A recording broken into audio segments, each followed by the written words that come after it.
Hello and welcome to Electronic Solutions. If you are new to the channel, then please subscribe the channel and hit the bell icon for the latest notifications. In today's video, I am going to explain the basic elementary signals and we'll see its mathematical representation in continuous time domain as well as in discrete time domain. So first we will start with the first signal, that is the unit step signal. Now the CT basically represents the continuous time signal. The continuous time meaning is that the signal is defined at every instant of time, and in discrete means it is only defined at a particular instant of time. So now let us first see what is a unit step signal and how it is mathematically represented in CT as well as in DT and its associated waveforms in both the domains. So the representation of the unit step signal in the CT domain is given by u of t is equal to 1 for t greater than or equal to 0 and equal to 0 for t less than or less than 0. Now see that here we have defined it as ut is equal to 1, that means its amplitude is 1 for what time? For t greater than or equal to 0, that means 0 and all positive values. Now according to that we have drawn the waveform.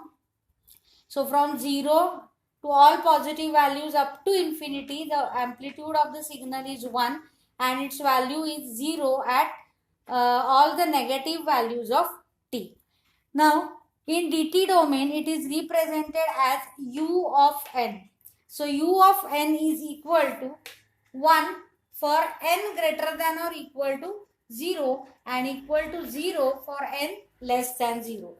So accordingly we have sketched the signal.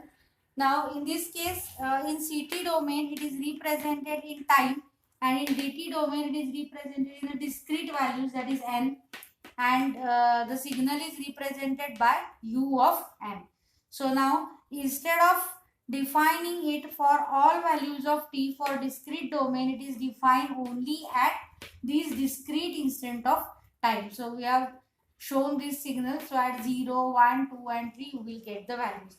Again for negative values of n, the amplitude of this signal is equal to 0. So this is what is the unit step signal. The second signal is a unit impulse or delta function. The mathematical representation of a unit impulse is delta t is equal to 0 for t not equal to 0. That means this signal or the delta function exists only at t is equal to 0. So if in the waveform you can see that I have shown the signal amplitude only at t is equal to 0. For all other values of t, the amplitude or the signal is not present. Now this signal can also be defined as integration minus infinity to infinity delta t dt is equal to 1 as t tends to 0. The meaning is that the area under this unit impulse is approaches to 1 as its width is approaching towards 0. That means as the width or the value of t is tending towards 0, then area under this unit impulse will approach it to 1. So this is also one of the definition of the unit impulse or delta function. In dt, the delta function is defined as delta n is equal to 1 for n is equal to 0 and equal to 0 for n not equal to 0. That means again the signal is present or the sample is present only at n is equal to 0 and for all other values of n its value is signal value is 0. So this is the unit impulse or delta function. The next signal is a unit ramp signal. The mathematical representation in CT is given by R of t. So it is defined by R of t, ramp. The signal is a ramp signal, therefore defined by R of t is equal to t for t greater than or equal to 0 and equal to 0 for t less than 0. Now the same signal can be defined in terms of u of t as R of t is equal to t into u of t. We have already seen the unit step signal. And what is the unit step signal? The unit step signal is defined as u of t is equal to 1 for t greater than or equal to 0. So 1 into t will give you t, and which is equal to 0 for t less than 0. So 0 into t will give you 0. So this same representation is equivalent to r of t is equal to t into u of t. Now in discrete time signal, it is given by or represented by r of n is equal to n for n greater than or equal to 0 and equal to 0 for n less than 0. That means the signal is again only present for positive values of t and it is not present for negative values. Now coming to the waveform, let us see how to draw the waveform from this given equation. Now how it is represented? R of t is equal to t. So we'll put the different values of t and we'll try to plot this waveform for the ramp signal. So let us consider that initially the value of t is equal to 0. So when t is equal to 0, that means you will get this first point. Now when t is equal to 1, you will get this point, amplitude will be 1. For t is equal to 2, for t is equal to 2, so this is t is equal to 2, r of t is equal to 2, that means amplitude is 2, so you will get this point. Again for 3 you will get this point, again for 4 you will get this next point, and so on. So you will get this linear ramp waveform, and this linear or the ramp function basically indicate the linear relationship. Now similarly in discrete case, you will put the different values of n and try to plot this waveform, so you will get the waveform like this. So this is the representation of a unit ramp signal. The next signal is a rectangular signal. The rectangular signal of amplitude A and the time duration capital T is defined mathematically as rect of T by T is equal to A for minus T by 2 less than or equal to T less than or equal to T by 2, and which is equal to 0 elsewhere. That means here this rectangular signal is having an amplitude of A. So in the waveform you can see that the signal amplitude is A, and for what period it is defined? So it is defined only for the period of minus t by 2 to plus t by 2. So total time period is capital T. So you can observe this capital T, and according to that you can sketch the waveform. Now remember that this rectangular signal, if the amplitude of that rectangular signal is equal to 1, then that A will be replaced by 1. That means it is a unit amplitude, and if capital T is equal to 1, then it will be converted to unit amplitude and unit duration rectangular pulse.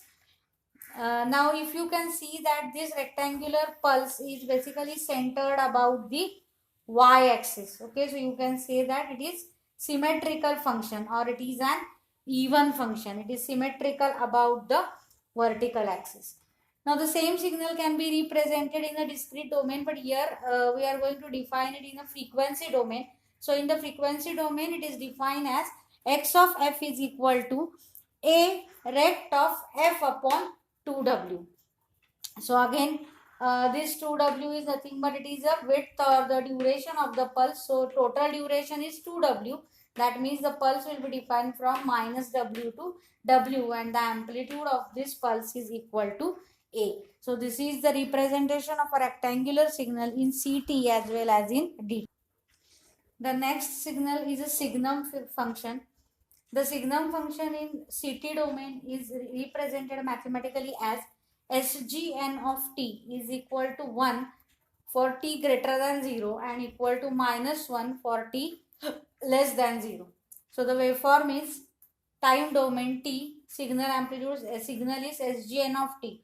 So amplitude is 1 for positive values of t, and the amplitude is minus 1 for all negative values of t.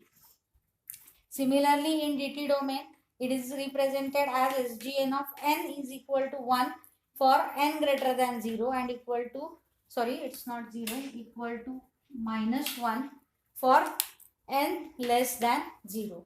So this is n Sgn of n.